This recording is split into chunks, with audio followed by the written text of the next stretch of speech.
The Olson Fire Tower was constructed in 1963 out of steel. 133 steps lead to the cabin on the top. The fire tower is open to the public, but not the cabin at the top. The fire tower was built to replace an older tower which was built in 1922.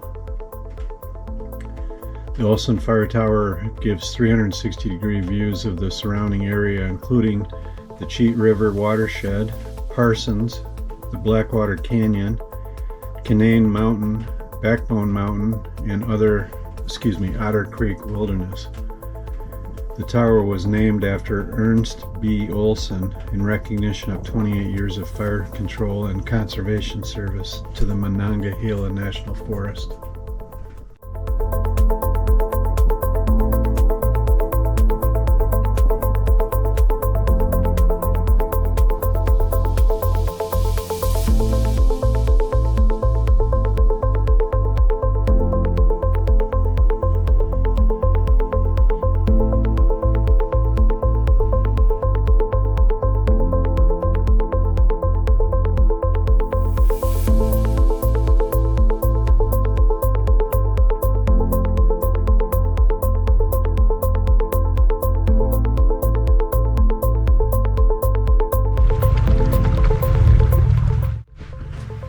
So day one of the adventure to West Virginia was designated as a travel day. Perhaps stop at a couple of scenic overlooks and or sites of interest in Pennsylvania, such as the Flight 93 Memorial, which we did stop and visit. But when we got to West Virginia, there was still plenty of daylight hours, and we saw the sign for the Olson Fire Tower, so we decided to check that out. After that, we realized that we were on the Canyon Rim Trail, which was one of the must-see or must-experience sites on the trip, so decided to do that. And do that we did. It was a riot, an absolute riot.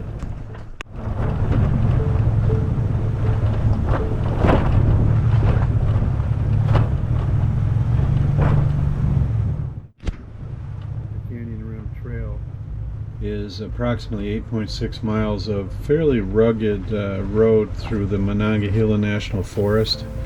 It's muddy, lots of water, some rocky outcroppings, and several creek crossings. In addition, there are two significant obstacles, nothing terribly difficult or technical, but enough that it might make someone with a standard SUV or low clearance 4x4 fearful. The Bronco handled them just fine, as you'll see.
Most of the water on the trail was fairly shallow. There were a few puddles or small ponds that were quite deep, and you really couldn't tell driving up upon them what the depth was. So I had to be a little bit cautious, but I got a little brave in some spots.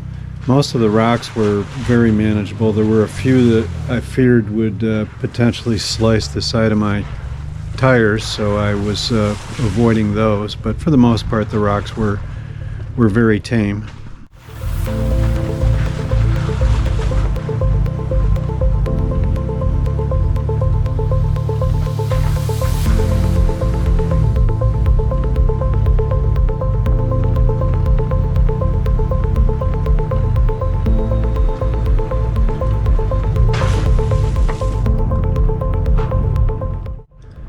Onyx Off-Road rates the Canyon Rim Trail as 3 or easy.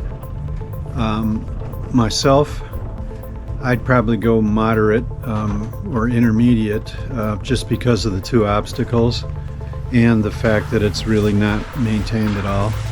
It's pretty rutted in spots. An easy rating means that the trail is suitable for most 4-wheel drive and high clearance 2-wheel drive vehicles with gentle grades, dirt, and rocky roads. I would strongly discourage anybody with a 2-wheel drive vehicle. Moderate is trails with potential challenges and obstacles under 12 inches, including ledges and short, steep grades. I think that's a perfect description of this trail. I have 11.5-inch clearance, and I actually scraped in a couple of places, even after picking very carefully picking my track. I still scraped, and inspecting the underside of the Bronco, it looks like it was the fuel tank bash plate that was scraped. A good thing I had it, otherwise I would have lost my fuel right there on the trail. So I would say moderate. But the important question is on a fun scale of 1 to 10, how does it rate? This is the Dan fun scale, and I'd say it's a high 8 or a 9. It was an absolute riot. I had so much fun. The 8.6 miles took me about, I'm going to say 2.5 hours, and the whole 2.5 hours was just a riot. I would highly recommend this trail.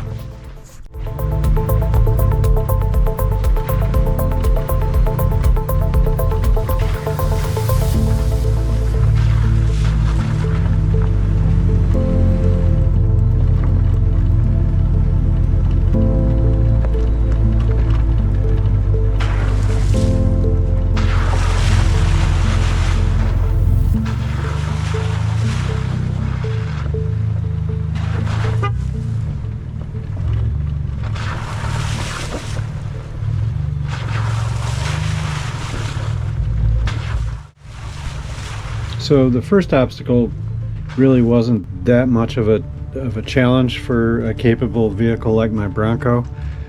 It might pose risks for low clearance vehicle or two-wheel drive. I took my time and tried to make the right choices on this. I'd seen many videos of overlanders and off-roaders doing this over the years, and it didn't seem that difficult on film, and sure enough, in person it wasn't a big challenge, but it was fun.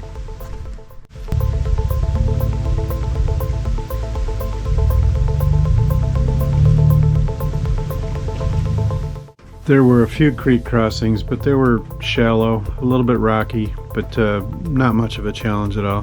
Fun, yes.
The second obstacle wasn't any more of a challenge than the first, other than the fact that the culvert, the steel pipe that had been used to redirect the stream was broken and a little bit jagged on the edge, so I was worried about slicing a tire, so I was extra careful about that feature, but otherwise it was really not much of a challenge.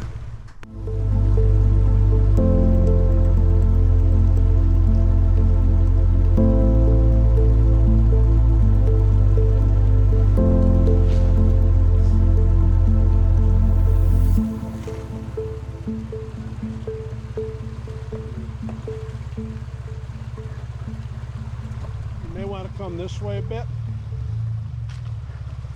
Perfect.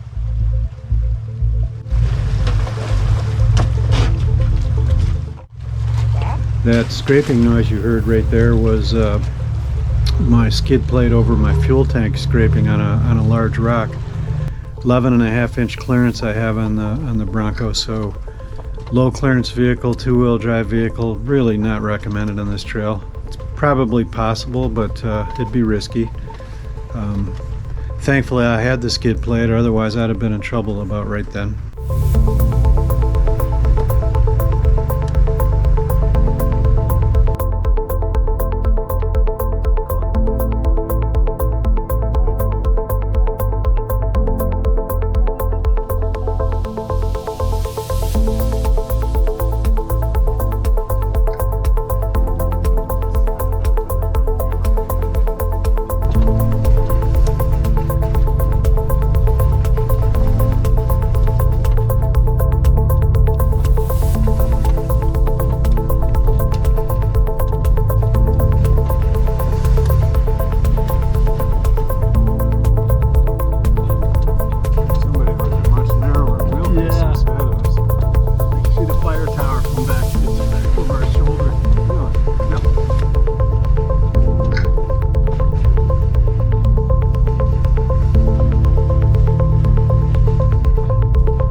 In summary, I highly recommend the Canyon Rim Trail.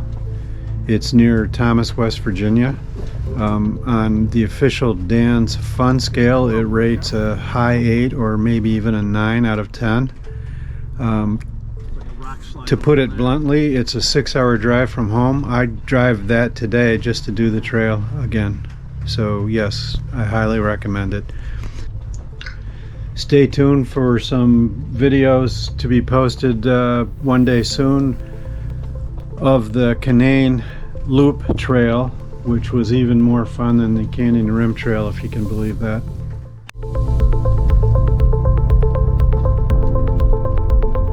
So it must be a hiking trail, but I did see a trail down at the base of the valley.